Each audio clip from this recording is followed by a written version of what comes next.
ABC News. This is Today. Letters from the Front, a wonderful show. Just ahead on tonight's CBS Evening News, wartime letters from the past with lessons for today. The play was put together by the husband and wife team of Bob Rector and Marsha Roberts. It uses letters from soldiers and their families during American conflicts. Roberts and Rector discovered that the wartime letters seemed to transcend time.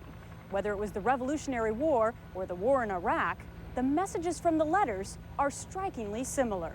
Well, there's a Civil War letter that's written by a young soldier.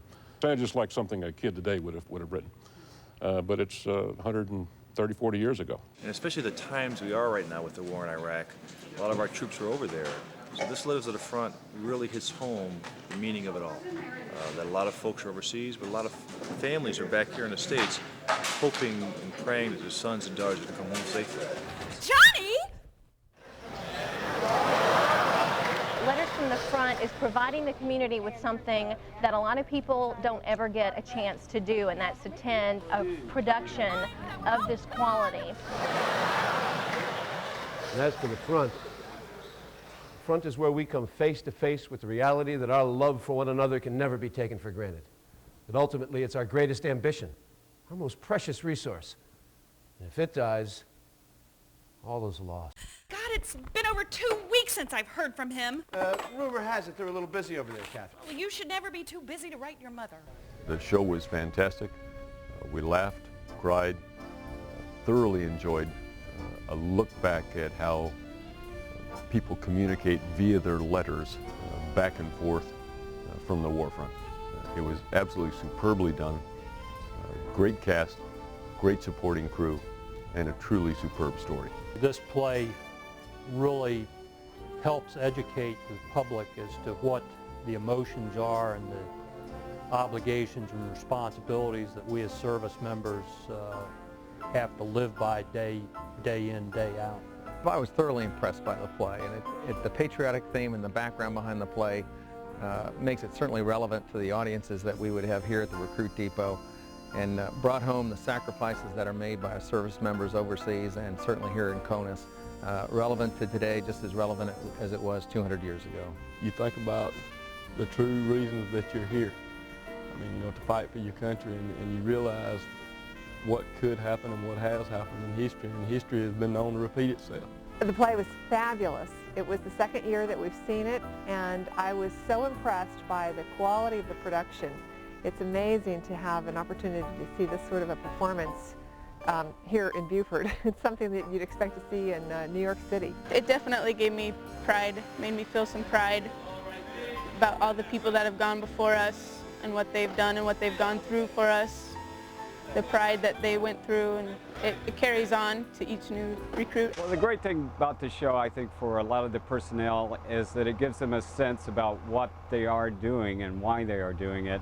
I can feel you in your combat suit and see your face and your scowl and see your smile and see your nose and mouth and your flat ears and your short hair. Oh, how I love you, darling. And the young service members, in our case the Marines, learn a great deal by watching this. They look up to the people who have made it possible for us to do what we do today. And this is a great story for them, and it adds a lot of the personal touch. It's not just the rah-rah war part, but it's what the effect is on the families back home, looking at the brave men and women that have gone forth and fought wars for us. My son was an Army West Point graduate in 1994 and was killed in a tank rollover at Fort Hood the next spring. And this play that we have just attended, the Letters from the Front, World War II, I think has touched all three of us. We all did a lot of crying. Certainly the veterans that live around your base will really want to see this. Veterans, it hits home because it's something they went through. For today's audience, for many of the people in the service today who haven't been through this, it gives them a feeling of what their fathers and their uncles and their brothers went through.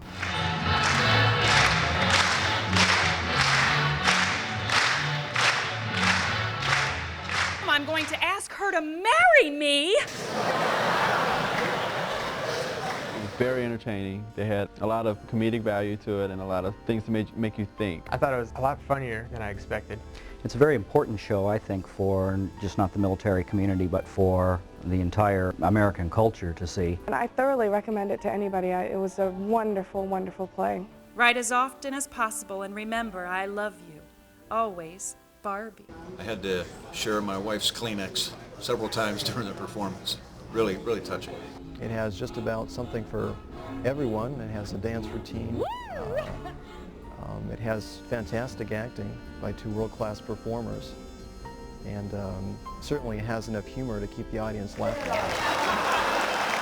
It was described as a dramedy, and I think that is an appropriate title for it. At times it is very serious, but there are also light moments as well, which serve to relieve the tension in all the right moments during the show. It was great last year. It was spectacular this year. The actors were wonderful. The production was wonderful. Thank you for your performance. This was just a fantastic evening. Just a wonderful performance. Letters from the Front really is beneficial for improving the quality of life for everybody who is stationed here. Congratulations, Letters from the Front, yeah! You do a lot for the armed services. You give us hope. Thank you very much. It was very meaningful, very moving. Tremendously powerful. I'd like to thank DECA for giving us the opportunity to see this play. Really appreciate the corporate sponsors and the Defense Commissary Agency. As America continues to fight its different wars, Letters from the Front is a patriotic tribute to the men and women who so bravely serve, whose stories are being shared across the country in the form of letters every day. Gretchen Carlson, CBS News, Washington.